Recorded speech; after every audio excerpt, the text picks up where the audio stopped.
Hola, ¿qué tal? Hoy vamos a tratar de responder una pregunta fundamental que muchos de nosotros nos hemos hecho, que es ¿qué estudiar para ser escritor?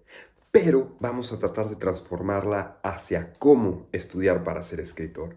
Porque ese pequeño cambio, ese pequeño giro en la brújula es la diferencia de al cabo que van pasando los pasos, al cabo de que vamos emprendiendo el camino, primero semanas, después ojalá si verdaderamente la literatura es algo que los llame, pasan los meses y los años, el lugar hacia donde te lleva cada una de estas preguntas es radicalmente distinto. Mientras que la primera pregunta, que es la que más comúnmente nos hacemos, puede llevar a un lugar de confusión, de ansiedad, porque así como en muchas cosas en la vida, en el arte también es posible experimentar la ansiedad, la falta de claridad, el despropósito, la falta de autoestima. La otra pregunta verdaderamente es una alquimia, porque transforma, digamos, esa tierra en oro. Porque hacia el otro lugar está verdaderamente el cómo se empodera un artista. Entonces, entender ese pequeño giro, interiorizarlo en la mente, en la psique, en donde sea, es de las cosas más bellas que podemos hacer porque ya no depende del otro tu experiencia en la literatura, sino que aprendes a hacerla propia y a disfrutarla y a vivirla paso a paso.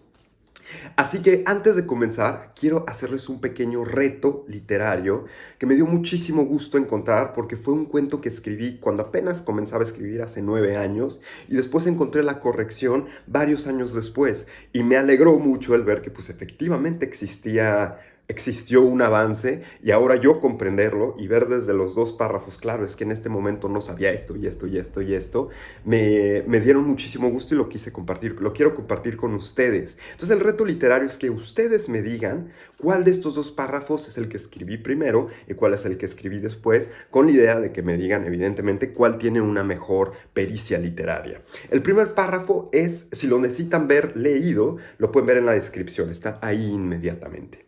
El primer párrafo son unas cuantas, las primeras líneas de un cuento. Era un mundo donde los animales hablaban unos con otros. Los gatos tenían poderes especiales, pero en especial uno de ellos, el gato hechicero. Ese gato hizo un conjuro para detener el tiempo. Segunda posibilidad. Hubo 6 lunas llenas. A la séptima, los gatos salieron a la plaza para anunciar que el tiempo, por fin, se había detenido.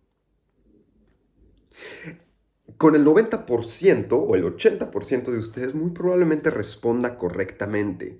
Lo que es muy importante saber es tener las herramientas para responder cabalmente por qué un párrafo es superior a este. Así que hablaré de esto un poquito en el video cuando venga a cuento. Mientras tanto lo dejo para que lo reflexionen, lo sientan un poco. Y espero que el capítulo de hoy sea divertido, traiga buenas enseñanzas, algo que resuene con ustedes. Voy a contar algunas anécdotas personales de cómo me di cuenta de que esta sutil diferencia era, mm, era fundamental en el camino del arte y bueno, contarles anécdotas personales.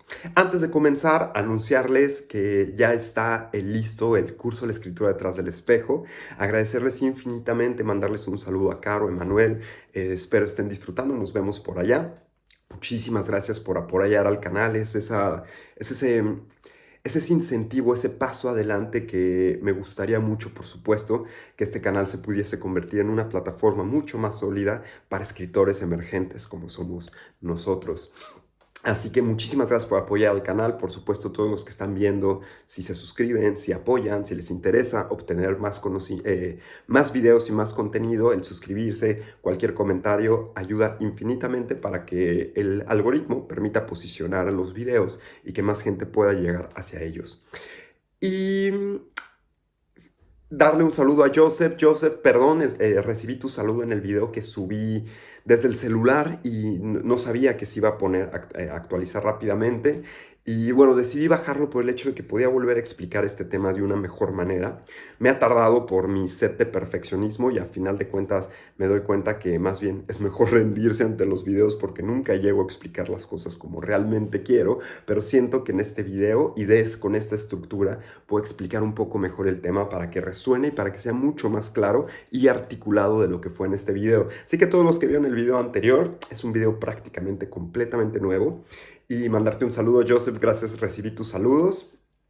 Así como todos los que han estado comentando los videos anteriores de taller que hemos analizado sus textos, un inmenso saludo. Verdaderamente he encontrado cosas maravillosas entre este ejercicio de leernos. Así que sin más, comenzamos. Quiero comenzar con algo que para mí me parece una verdad totalmente importante de reconocer y de distinguir en el camino del arte y de la literatura. Existe el mundo del conocimiento y existe el mundo de la creatividad como dos mundos completamente separados, como el yin y el yang. Por supuesto, así como el yin y el yang, si ustedes han visto el símbolo taoísta, dentro de la parte blanca existe un puntito negro y dentro de la parte negra existe un puntito blanco. Hay un momento de esos dos mundos se traslapan. Pero en la pregunta de qué estudiar para ser escritor, es muy importante tener en cuenta esto porque, por una razón. El mundo del conocimiento, quiero leerles un párrafo antes de ir a la explicación. Es un párrafo que escribí con la finalidad de explicarme un poco mejor. El camino de la creatividad y el camino de la racionalidad son opuestos. Mientras uno va hacia la comprensión, el otro camina hacia el descubrimiento. El primero busca encerrar las posibilidades para que algo sea inteligible. El otro va hacia romper lo inteligible para descubrir las posibilidades en lo ininteligible. Necesitamos de ambos para vivir. Son parte de nuestra naturaleza, pero no para crear. La creatividad es más una actitud temeraria que un grupo de conocimientos bien empleados para una finalidad. Cuando nosotros nos preguntamos qué estudiar para ser escritor, ¿dónde comienzo? Que es otra manera de preguntarme, ¿dónde comienzo para saber cómo escribir? De alguna manera estamos preguntándonos qué habilidades o conocimientos necesitamos como una base mínima para poder emprender el camino de contar historias, escribir poemas, narrar una novela, etcétera, etcétera, etcétera.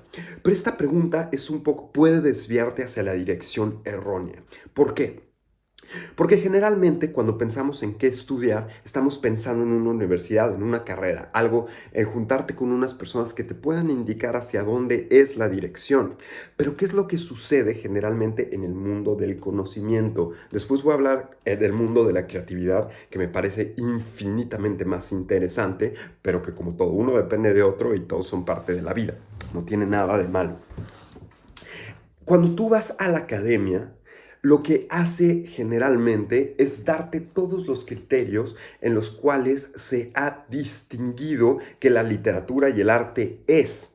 Por lo tanto, cuando tú empiezas a estudiar, lo que empiezas a estudiar es a los grandes autores, y Dostoyevsky es grande por esta y esta razón, lo que hizo Gabriel García Márquez y los escritores del boom es por esto, tú tienes que leer esto, de manera que te dan alguna especie de receta, por decirlo así, en la cual si tú como escritor no te pareces a eso, pues no lo estás fomentando.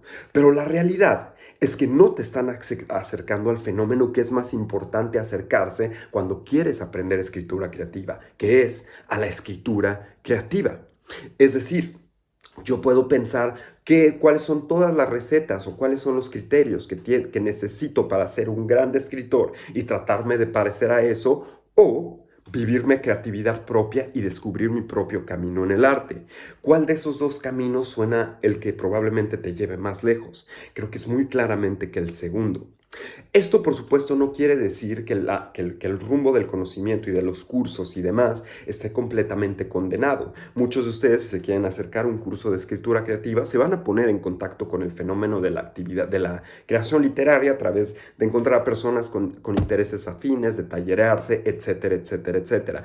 O si son escritores y entraron a la Facultad de Filosofía y Letras y tienen muy en claro esto, evidentemente sirve de mucho tener muchas lecturas y con esa conciencia indagar en la parte creativa sin que ésta forzosamente te esté jalando. ¿Por qué? Porque en la academia generalmente se comete un error, que es el no preguntarnos qué nos gusta, qué te gusta a ti. Esto es lo que tienes que hacer porque estos son los grandes escritores. Ah, ok.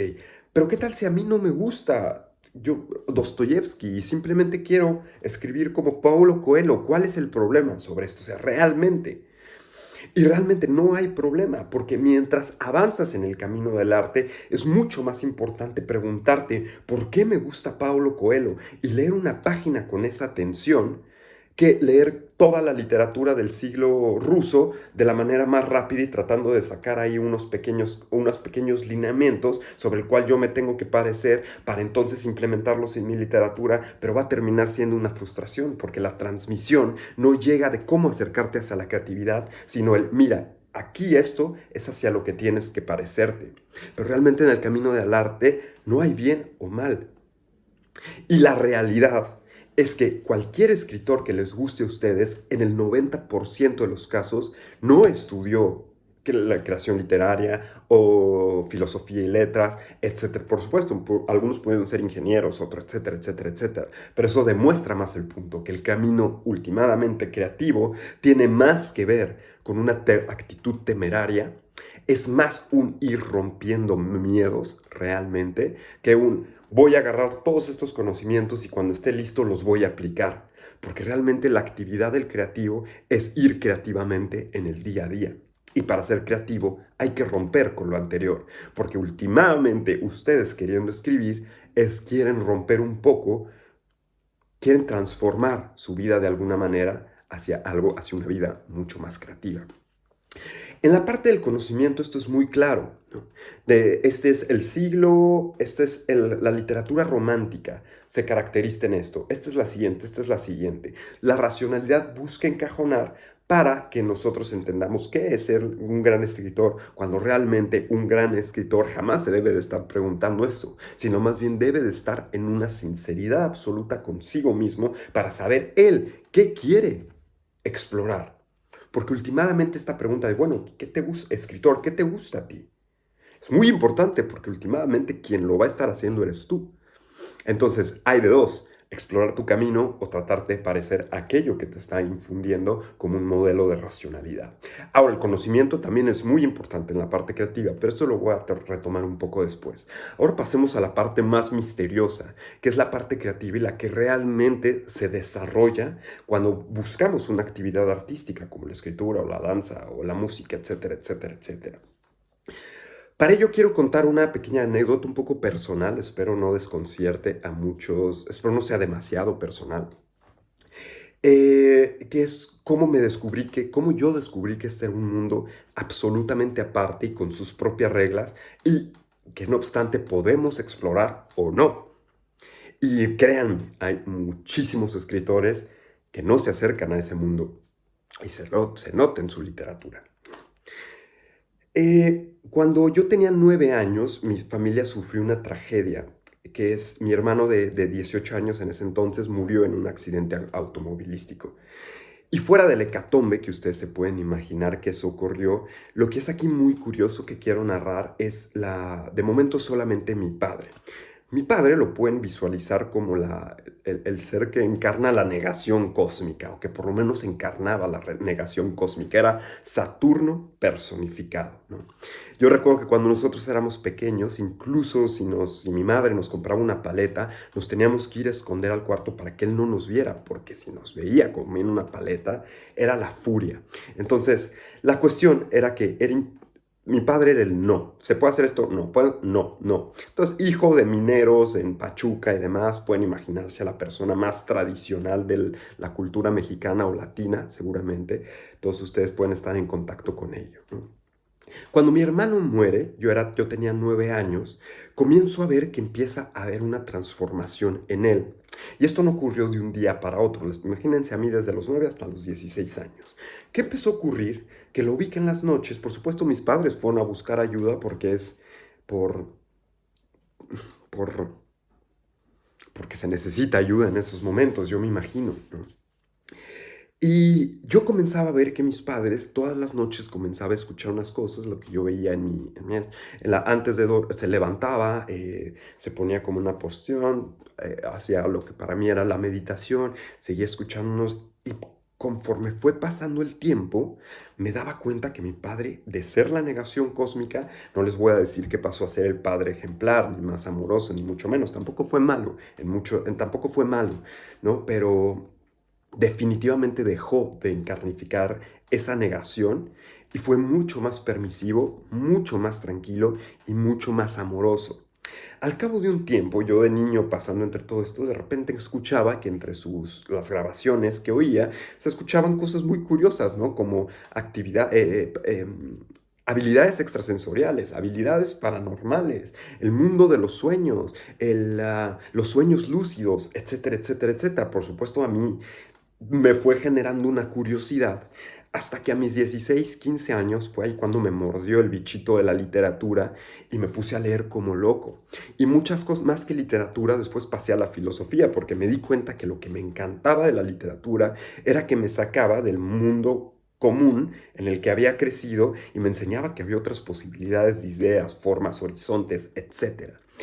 Y cuando después pasé a la filosofía, porque dije, bueno, es que muchos de estos libros no tienen demasiado fondo. Voy y leía y leía y leía y leía autores. Al cabo de un tiempo, fui afortunado de que mi padre dejó o había en casa una gran biblioteca. Indagando, tenía la fortuna de que si encontraba un nombre, algo de él encontraba. Si era Cortázar, algo encontraba de Cortázar. Si era Borges, algo encontraba de Borges. Si era Nietzsche, algo encontraba de Nietzsche. Era una buena biblioteca realmente. Entonces, indagando en esa biblioteca en mis años pubertos, me encontré con una pequeña carpetita que decía El yoga de los sueños. Lo abrí en una serie de CDs, los empecé a escuchar y quedé completamente cautivado.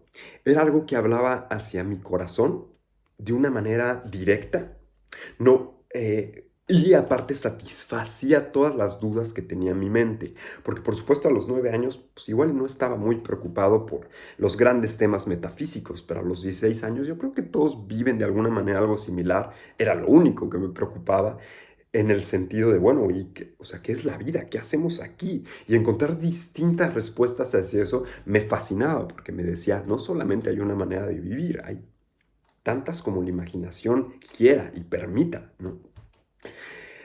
Cuando encontré eso, me di cuenta de una separación muy grande, que de los libros que había leído filosóficos hace un año, ni siquiera más, de muchos ya no me acordaba nada o tenía algunas ideas. Pero esto era tan directo y aparte experiencial que me interesó muchísimo. Concretamente, ¿qué era? Mi padre, como buscando de ayuda ante la tragedia, se acercó al budismo. El budismo llevando la bandera de todo cambia y las cuatro verdades nobles, la primera de ellas es el mundo hay sufrimiento. Entonces, fue natural entender que mi padre ante la tragedia y mi madre se acercaran a una religión contemplativa que tratase de explicar esto, pues para poderse sobrellevar la pena, ¿no? La carga. Mi madre indagó un poco con eso, pero pues más bien salió por sus propios medios, pero mi padre verdaderamente se involucró.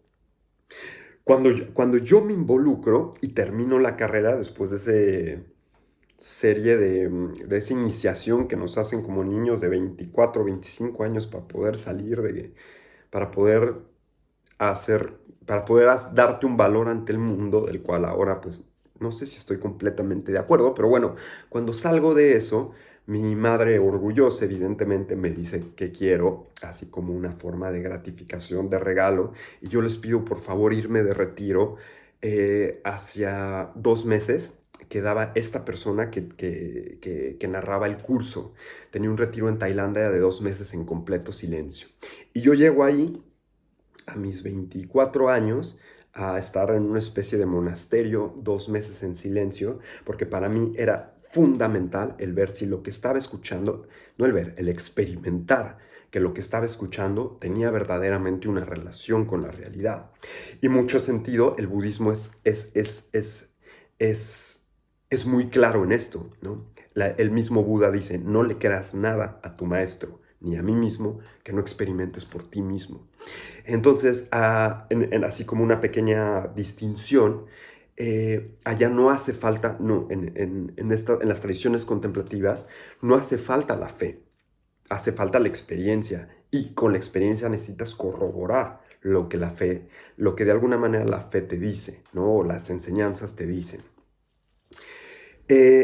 Hasta entonces, cuando llego allá, me doy cuenta de una cosa impresionante, que es verdaderamente la conciencia tiene distintas dimensiones y nosotros somos capaces de indagar o no en ellas. Muchas veces mi madre, por ejemplo, cuando decidí ir, me dijo, estás loco, ¿qué vas a hacer? Las personas fanáticas, ¿sabes? Muchos se vuelven locos a través de eso. También otras personas preocupadas me han dicho, cuidado con eso de la espiritualidad, Dani, porque te puede llevar por caminos muy... Les voy a resumir cómo fueron mis días en esos 2 meses. Me levantaba a las 4 de la mañana completamente enérgico, me iba a hacer un ejercicio, a nadar a un lago que había, veía el amanecer, regresaba, desayunaba prácticamente comida vegetariana o no, podías pedir nosotros, pero muy equilibrada, saludable. Comenzábamos las enseñanzas, después era meditar hasta las 2 de la tarde, que ¿qué era meditar? Simplemente tratar de relajarte y observar tu respiración. Relajar el cuerpo, observar tu respiración, sin ningún estímulo exterior, sin libros, revistas, nada. Completo silencio, sin hablar, relajándote, observando tu respiración. Al final, comer otra vez sumamente sano, rico, tener unas últimas enseñanzas de las 4 a las 6 de la tarde y a las 7 de la noche dormir completamente cansado para levantarme al siguiente día a las 4 de la mañana y repetir ese proceso. Cualquier persona que crea que eso que pasó a los 2 meses que me di cuenta que, wow, que realmente no conocía ese nivel de sentirme bien, sano, tranquilo y de alguna manera bastante lúcido. ¿Qué es lo que pasó en todos esos 2 meses? Queda mucho más allá del propósito de este video, pero lo que me di cuenta es eso. La conciencia, eh, la conciencia tiene distintas dimensiones. ¿Qué fue lo que descubrieron los contemplativos? Que a mi modo de ver es la mayor tecnología que se ha descubierto, por lo menos en los últimos 20,000 años, que la gente ha estado, que tenemos documentado, que la gente ha estado involucrado en eso. Que hay dos tipos de atención.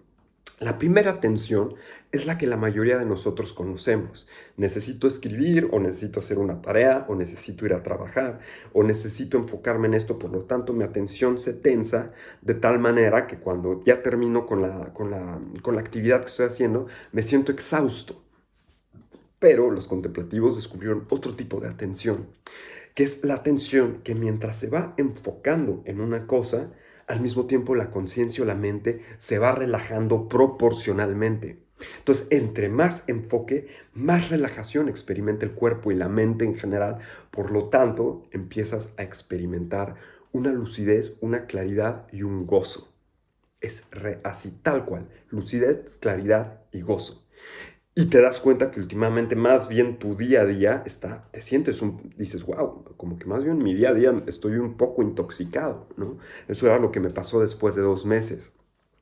¿Qué es lo que ocurre cuando sientes esto? Cuando pasa que mientras vas relajando el cuerpo y la mente, al mismo tiempo tu atención se va enfocando. Te das cuenta que dentro de ti existe un espacio al que Carl Freud o Jung llamó el inconsciente, que incluso Jung dijo que el inconsciente era la emanación creativa de un estado mucho más profundo. Es decir, lo que surge en nuestro consciente es la actividad creativa de una conciencia mucho más profunda. Cuando te enfocas en ver eso, te das cuenta que es real y que lo que vive y habita en ti es inmenso, glorioso, y cuando comienzas a observarlo, quedas con la boca abierta. Ese, a mi modo de ver, ese mundo es el que verdaderamente yo, por lo menos yo en mi trayecto como escritor, es por lo cual escribo. Cuando regresé de ese viaje me di cuenta que mi vida no podía ser igual, que tenía que construir una vida que me permitiera seguir explorando ese mundo. Entonces fue cuando cabalmente decidí ser escritor y curiosamente por razones milagrosas de la vida gané ahí la beca de la Fundación de las Letras Mexicanas y por un año me pagaron por sentarme 8 horas al día a tratar de explicarme cómo es que la literatura funciona, porque realmente fue muy difícil para mí y si alguna vez platican con alguno de mis compañeros en ese momento se van a dar cuenta que realmente yo estaba ahí como de milagro, porque era infinitamente la persona con menos conocimiento de todos, pero bueno, por algo la vida me puso ahí.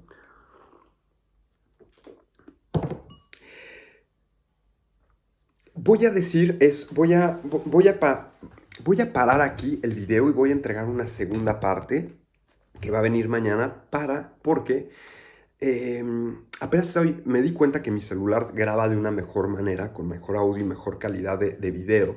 Y me he dado cuenta que cuando pasa la media hora se apaga. Entonces voy a sacar una segunda parte que verán mañana, concluyendo esto sobre que trata sobre ya precisamente cómo estudiar. Estoy tratando de transformar la pregunta en su relevancia, concluir con eso.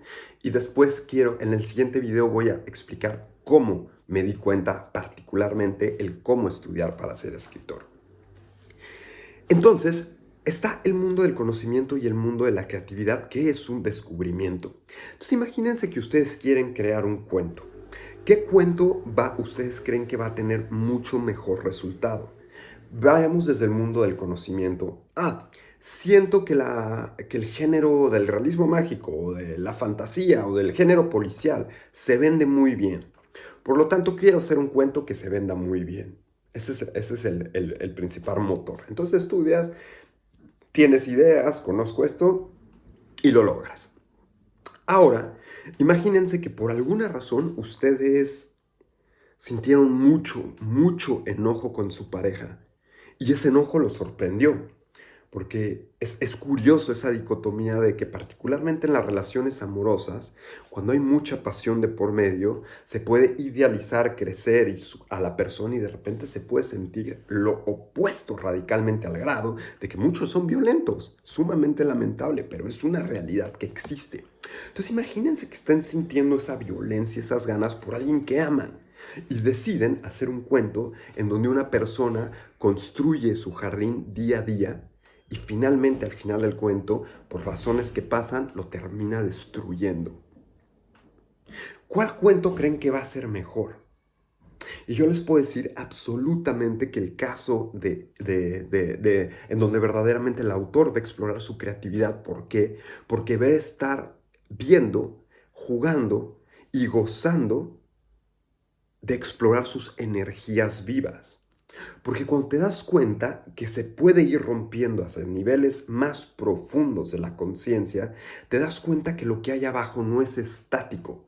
Es decir, no es que eso ha de estar en mi subconsciente, por eso soy así. No, el subconsciente es algo vivo que muta y cambia y que tiene estas emanaciones que de repente un día nos soñamos tal y nos sentimos profundamente movidos y desconcertados, etc. Y el otro día estamos de un mejor, peor humor, porque hay muchas cosas moviéndose en nosotros de las cuales no somos realmente conscientes. El exterior afecta, por supuesto, pero el interior afecta definitivamente. Todos somos capaces de saber y de sentir que hay algo dentro de nosotros que nos mueve y que no somos enteramente en nuestra conciencia. He ahí el éxito de la psicología 10,000 años después de que se dieron cuenta de esto mismo en el otro lado del mundo, en el este, ¿no? Entonces, cuando te das cuenta que eres un canal de alguna manera, un receptor, un vaso, un recipiente de energías vivas, y que en ese momento estás teniendo esa energía viva de estarte preguntando, wow, ¿por qué siento toda esta necesidad por qué siento esta violencia con la persona que amo? Y eso lo canalizas en un cuento, estás entrando en un espacio infinitamente mágico, alquímico, en donde puedes transformar esas energías vivas en arte. Pero no solo eso, también en comprenderte. De la otra manera, bueno, quiero construir un cuento policial porque imaginé este personaje que me parece muy interesante, entonces voy a tratar o estoy sintiendo esta violencia, voy a transmutarlo en un personaje que termina destruyendo lo que ama, que puede ser en este caso su jardín o su profesión o lo que sea. Entonces creas un cuento alrededor de eso en donde tú ya estás involucrado profundamente. Por eso es la razón por la cual honestamente, el arte me parece una actividad intrínsecamente espiritual. Y eso no tiene que ver con rezarle a un Dios o tener una rutina mañanera. Tiene que ver con la completa comprensión de que el mundo es un misterio y de que el arte es un canal para tratar de comprender al menos un poco más ese misterio y a nosotros mismos. Ahora, cómo esto se fue transformando en un conocimiento de la literatura. Y además, en el siguiente video también voy a hablar sobre la diferencia sobre el reto literario que les hice para explicarles por qué uno es infinitamente superior a otro y qué fue muy concretamente, que me gusta que todos los videos que hago tengan este nivel de que no sea únicamente un diálogo racional y filosófico sobre la escritura, porque entonces corro el riesgo de estar haciendo lo mismo que la academia, sino que verdaderamente nos aventuremos hacia el fenómeno de la escritura creativa con posibles maneras de explicarlo. Entonces, en el siguiente video va a estar aquí, lo voy a publicar mañana, para que donde voy a explicar exactamente cómo estudiar para ser escritor. Espero con este video haber respondido la pregunta o haber transformado la pregunta de cómo ser, de la importancia de transformar el qué estudiar para ser escritor hacia cómo estudiar para ser escritor. Porque el qué estudiar nos lleva hacia buscar el conocimiento de afuera en lugar de buscarlo desde adentro. Y el qué estudiar para ser escritor es, bueno, tú maestro me vas a dar a mí las herramientas, mientras que la otra pregunta es, yo necesito encontrar mis propias herramientas. Y el saber cómo estudiar para ser escritor es fundamental, porque entonces ahí ya eres tú quien está a cargo de tu aprendizaje y de tu crecimiento y de tu propia aventura en el mundo del arte. Así que bien, habiendo respondido esta pregunta, aquí está, nos vemos en el siguiente video y espero esto haya sido de alguna ayuda.